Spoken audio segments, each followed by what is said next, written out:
Su nuostabiu vasaros vėju į Radviliškį atkeliavo Tafisa. Lietuviškų kvapų ir spalvų puokštę papildydama egzotiškais stipriais ir gaiviai saldžiais sporto ir kultūros renginiais. Paragaukite ir jūs prisiminimų nektaro iš renginių Radviliškyje. Tarp daugybės renginių vykusių Šiaulių apskrityje didelė dalis jų vyko Radviliškyje. Pirmoji jų – aviacijos šventė. Į klausimą, kokia pirmoji moteris atliko pirmąjį šuolį parašiutu ir koks Lietuvos lakūnas lėktuvu pirmą kartą atliko mirties kilpą, atsakymai atsirado vėliau. Šventės dalyviai ne tik sužinojo, kad tai buvo Antanina Garantaitė 1936 metais ir Jurgis Dobkevičius 1920 metais, bet ir pamatė ypatingą programą.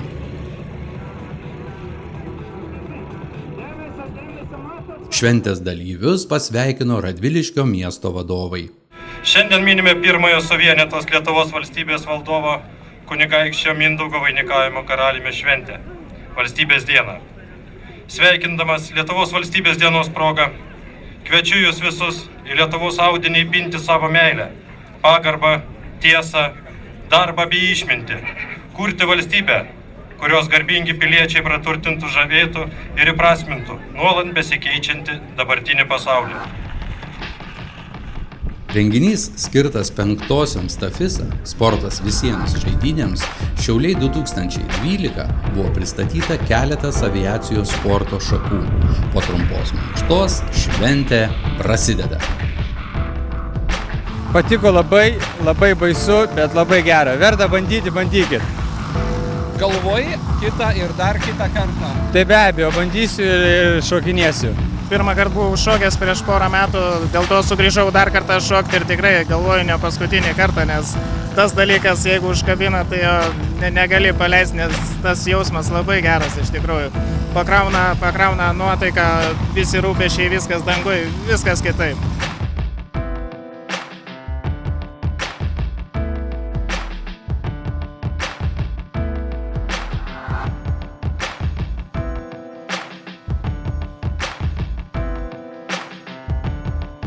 Labai džiaugiamės, kad čia Šeduvos aerodrome galim suorganizuoti aerofiestą. Tai reiškia, dėl Tafisos, tai sportas visiems, tai neolimpinis sporto šaka, parašiutininkai, organizuojame čia šventę. Tai šiandieną rodome 3 sudėtingas parašiutų sporto operacijas, tai yra nusileidimas su vėliavam, bus šuoliai nuo lėktuvo sparnų, pakilus aukštai ir kylant ant lėktuvo sparnų parašiutininkai sėdės. Taip pat parodysim, reiškia, atsikabinimą nuo pagrindinio parašiuto. Tai reiškia, gana sudėtinga operacija ir tai rodo, kaip parašiutininkui nesiskleidus pagrindiniam parašiutui yra naudojamas atsarginis parašiutas.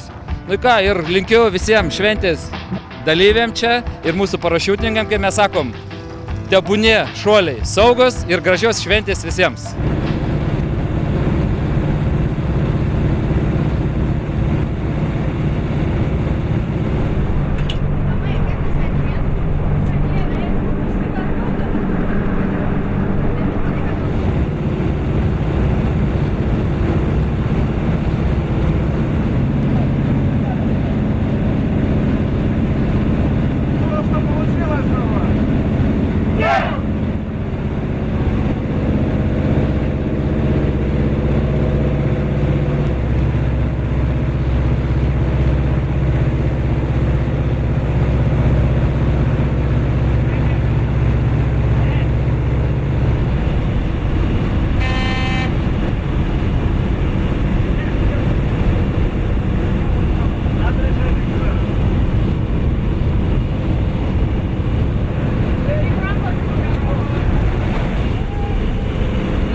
O štai ir pasaulio čempionas Jurgis Kairys.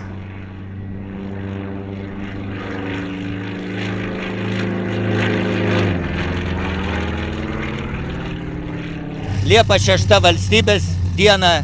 Kažkada tai mačiau, kad tą šventę švenčia tik tai salėse. Buvo padarytas skrydis specialiai šitai valstybės dienai. 1996 metais Kaune buvo praskrista po tiltu pirmą kartą oficialiai, būtent valstybės dienai. Tai visus sveikinu su švente ir kuo gražiausių įspūdžių. O radviliškiečiam gal ką nors specialiai? Visus pamatysiu jūs iš oro.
Mano galvoje labai paprastos mintis. Visų pirma, aš visus radviliškėnus, visus Šiaulių krašto gyventojus sveikinu su Mindaugo karaliaus karūnavimo diena, tai yra valstybės diena. Malonu, kad jis sutapo su Tafisos sportas visiems programa. Nu ir be abejo, man kaip prezidentui maloniausia, kad neužmirštas Lietuvos aeroklubas. Ir tęsėme gražų paminėjimo maratoną Lietuvos aeroklubo 80-mečio.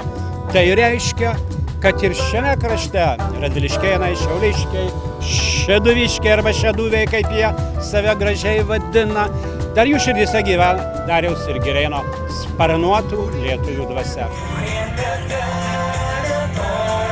Šventinė nuotaika buvo jaučiama. Renginys baigėsi koncertu, kuriame pasirodė populiarios muzikos atlikėjai.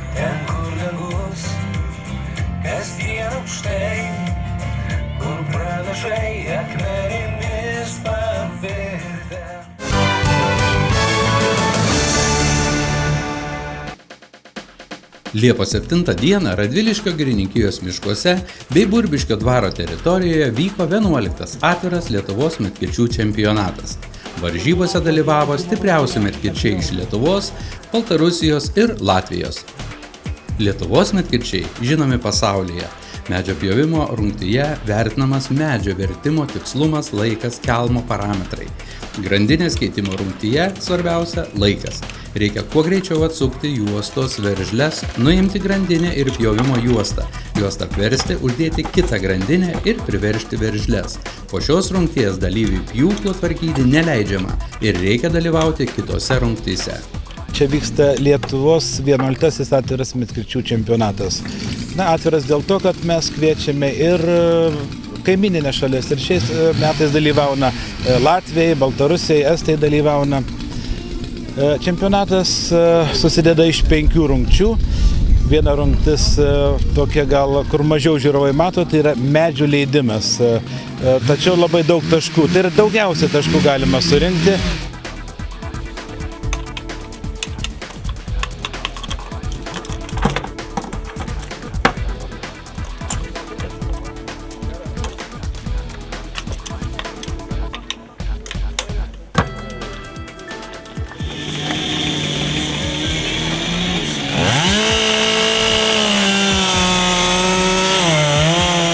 Kombinuoto pjaustymo rungčiai 35 cm skersmens tekinti rąstai ant ožių pastatomi 7 laipsnių kampu žemės atžvilgiu. Dalyvių reikia nepažeidžiant spalvinių juostų ir išlaikant statmenumą rąsto ašiai, pradedant iš apačios ir baigiant iš viršaus, kuo greičiau ir tiksliau atpjauti 3-8 cm pločio nuopjovą nuo kiekvieno rąsto. Mane užkabino tas dalykas, kad atėjau į mokyklą, mokytojas pasakė, ir toks būrelis, reikia galvoju susigundyti, pabandyti, gal kas nors išeis. Iš pradžių sakė, kad kairė rankių nelabai gausis, tai aš bandžiau, adaptavausi į kad ant dešinės kaip nors ir išėjo. Dabar va, bandau kažkaip kilt į viršų. Kas čia užveda? Kas čia yra gera? Azartas, tas toks jaudulys, varžybų toks, nežinau, yra kažkas, kad norisi vis labiau ir labiau, kažko geriau, bet kartais būna pakiša velnės koją.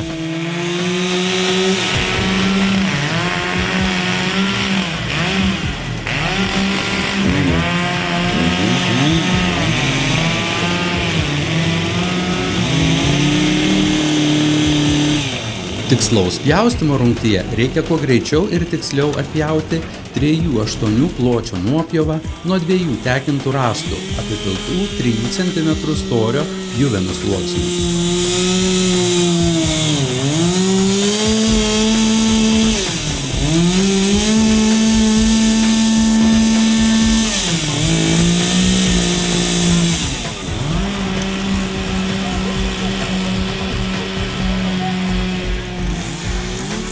Žiūrovų tarpe populiariausia šakų genėjimo rungtis 14 cm skersmens ir 6 metrų ilgio tekintose eglės rąstuose vienoda išdėstymo schema išgręžiama 30 skylių, į kurias sukalamos 3 cm skersmens ir 0,5 metro ilgio tekinto šakos.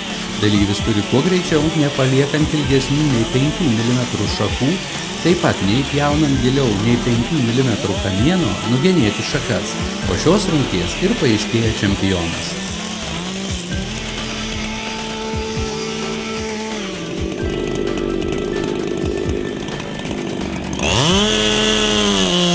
Varžybos Lietuvoje, pasirengimas rugpjūčio mėnesį Baltarusijoje vyksiančiam pasaulio čempionatui. Simboliška, kad geriausi buvo Sergejus Kudrov, Baltarusija, Anatolijus Selivanovas, Latvija ir Romas Balčiūnas iš Lietuvos. Ir žinoma, visas sąrašas puikiai pasirodžiusių medkirčių.